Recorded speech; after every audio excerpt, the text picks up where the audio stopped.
Hi, and welcome to Guidance with Tragic O'Hara. So, I won't be needing that. Too tragic. Look at that. Too tragic. How long have you thought like this? How long have I thought? Right, so, bit of background. I done this at a place in Glasgow. Like, I done my whole Walrus workshop thing, right? And it became, this is some of the questions that people have asked me is from this thing. So, all the stuff that I thought in that thing, right? The made up thing, like everything's made up, was something I thought when I was really young, right? And it scared me. I keep dropping that. It scared me. Like, it scared me to the point where, like, I stopped thinking about it, right? And then the older I got, the more kind of comfortable I became with this idea that everything's kind of made up.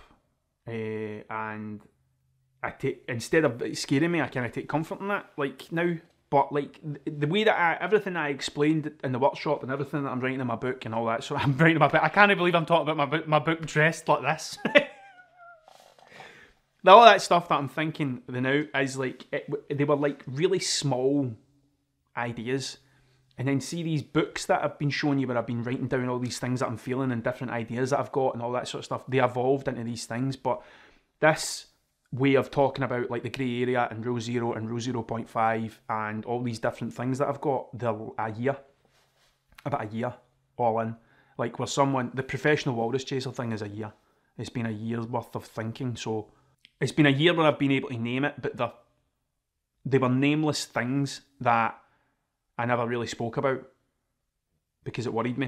Do you know what I mean? Like, I thought I was a weirdo for thinking like that. It's been a year, and it's been a good year. Like, I know how I work. I think I know how I work. I don't think I'll ever know exactly how I work. I think something will happen, like, that is totally out with my control.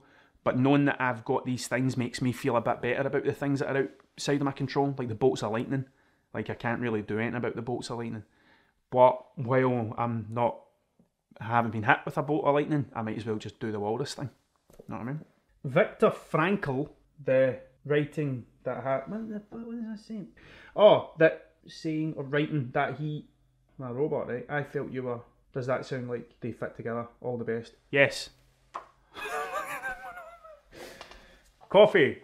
Is that pipe upside down? Oh, all my imaginary bubbles fell out.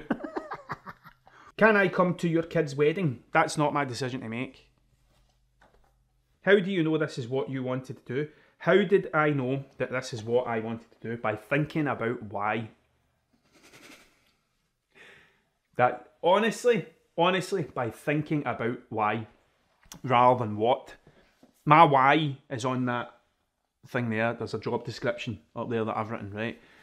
And my why's not special. Like, it's not, I don't think it's a bit, it doesn't matter to anyone else on the planet but me, right? I keep saying everything's made up, right? I think you get to make up your reason for existence, right? So, the reason I exist is Rule Zero.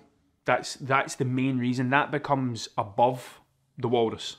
And the way I imagine it is I've got Rule Zero here, the walrus here, and Rule 0.5 here. But I know what I want to do because I understand why I'm doing it. And the why I'm doing it started as 3 sentences that I condensed down into one that I'm not going to tell you. I'm not going to tell you. I'm not going to tell you now.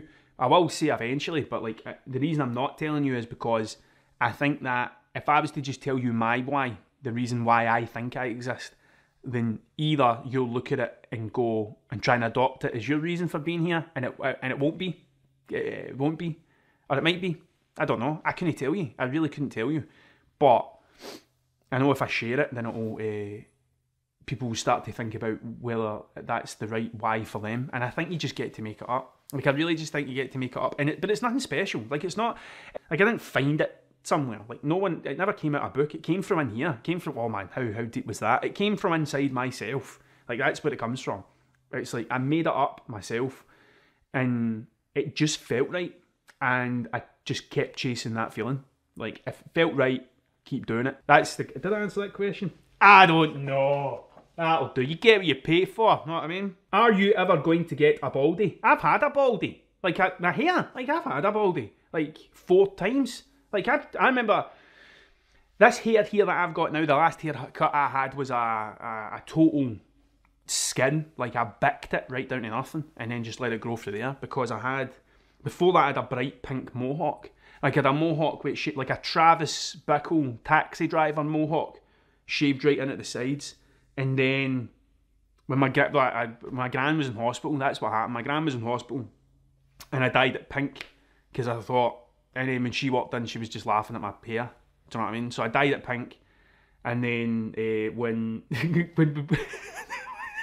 at the funeral, when my gran died, my mum was like that. You can't go to your gran's funeral with a mohawk, son. You can't do it. You can't do that.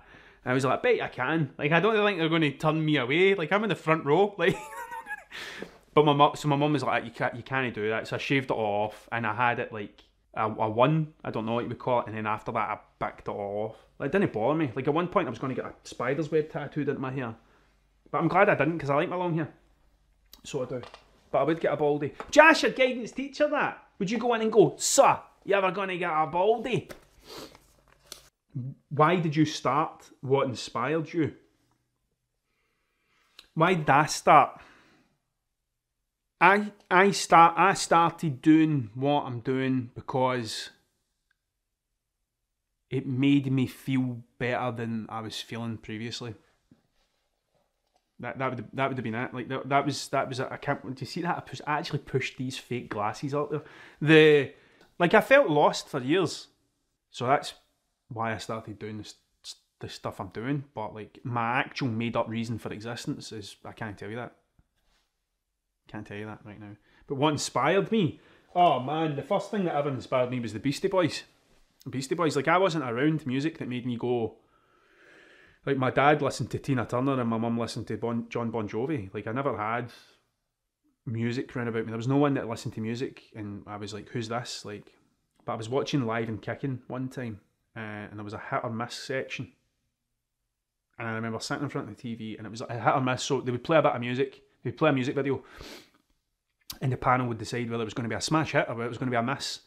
And the one that they put up was Intergalactic with the Beastie Boys, and I was primary 7, I think, primary 6, primary 7, and my head exploded, man. I was like, what in the... If you've never seen the video, go and watch it, right? I was like, what? I'd never seen anything like this in my life. That was the first thing that I connected to. I was like, what? Who in the... the video made it a joke, but the music was so good, man. And like I'd never heard rapping. Like I'd never heard anyone rap before. And then I just seen this thing, and I was like, and I said to my mum, I was like, I need to go to can I buy this single? I went and bought the single and learned every word. There was an instrumental of Intergalactic on it, and I could rap the whole thing. In fact, I nearly done it for my Stars Meeting Eyes. See, primary school, we had a talent show, right? And I nearly done Intergalactic with the Beastie Boys, but I was afraid to get up by myself. So I asked another guy if he would get up and do a song. And he was like, I don't know that Beastie Boys song. Because no one did. That was the thing. I couldn't Google them. That was the only thing of theirs that I ever had. Like, I didn't live in Glasgow. I didn't live in a place where there was a record shop. Like, I couldn't just go into a place and go, can I get anything by the Beastie Boys? Like, they were so hard. Which is why that thing was so special. Because it was the first time I was like, I don't know what this is, right? But I love this. Like, this is the coolest thing I've ever seen in my life. And up to that point, I was listening to Wigfield, Spice Girls, and Pato Bantam. And even after that, I just all I had was like 3 songs, and that was the first thing that made me go that was what I was talking about, right? So and we ended up, me and the guy done Run DMC, the Jason Nevins remix of it. It's Like That. That's what we done, and right up to the last day. He decided he wasn't going to do it, so I got on stage by myself and done breakdancing and all that sort of stuff. And I could have done the Beastie Boys, and I wish I'd done the Beastie Boys, but I didn't. I didn't have the gall to get up and do that by myself. But that, like, the Beastie Boys was the first thing I ever found that I was like, oh my god, I don't know what this is, and I need more of it. And I didn't find any more of it until I was 15, 16. And then I could start to go into record shops, and I was going to Glasgow, and there was people about me that liked music that were going, oh, that's on this album, this is the first album, and all that sort of stuff. So like that was the first thing that I really connected with, and then the thing that changed everything was Nirvana. That was it. I keep saying it all the time, but Nirvana was the thing that made me go, oh my god, right, I can't play guitar like all these other guys that I listen to. I don't think I could rap like the Beastie Boys or Wu-Tang or any of that sort of stuff, right? Dr. Dre, Snoop Dogg, all that other stuff I was listening to. But this thing here, I think I would like to make music like that. That was the first thing, was Nirvana. So that's what inspired me, Kurt Cobain, basically. And Nirvana. How many walruses have you chased? One. One walrus. Like, not multiple.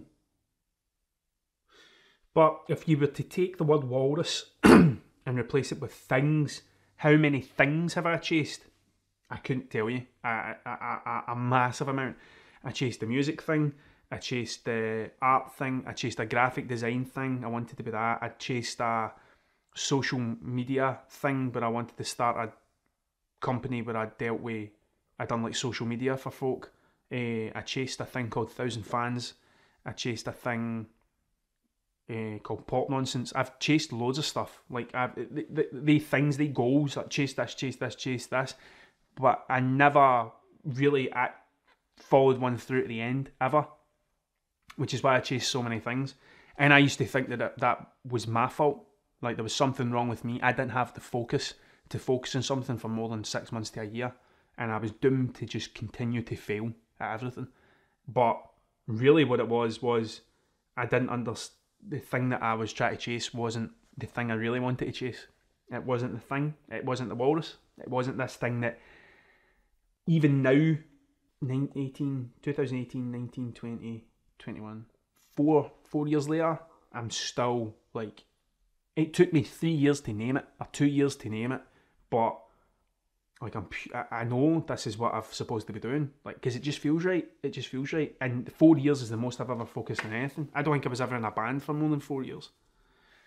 Like, and then when the Tragic O'Hara thing started, I was doing that, but I was trying to play music, and I was trying to do art, and I was chasing this, and I was chasing everything, man. When really, it's just one thing. So I've only ever chased one walrus, and I only ever chase one walrus. And even if I catch this thing, I'd still be chasing it. I'd have to let it go.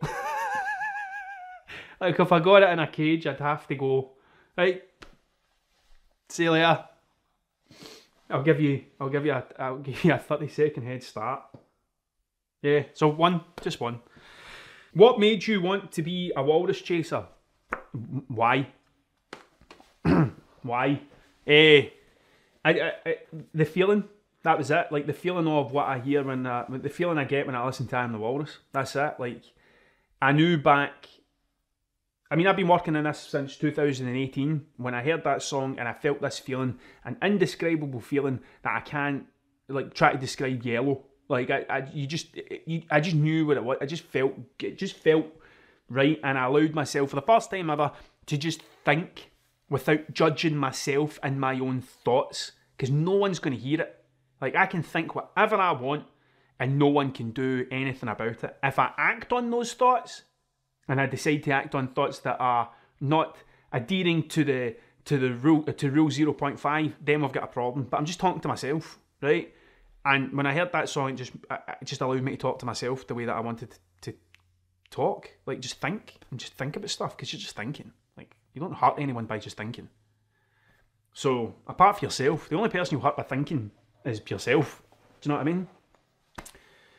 And I just followed the path. I just followed the feeling. And then I eventually kind of made up the reason why I think I exist. Because no one's going to tell me it. Like, no one's going to come in one day and go, this is why you're here. Like, no one's going to do that. So you might as well just make up your own, right? And it can be anything. It can be absolutely anything. So mine's just a sentence. And everything came from that sentence. To the point where I'm sitting here dressed like a guidance teacher, answering questions. It's funny how things work. You know what I mean? When you just kind of let them happen. Thank you very much for your time, because it's the most important thing you've got. This has been Guidance with Tragic O'Hara. If you want to send me a question, go to tragicohara.com/guidance. and leave me your anonymous questions there. And I'll see you next time on Guidance with Tragic O'Hara.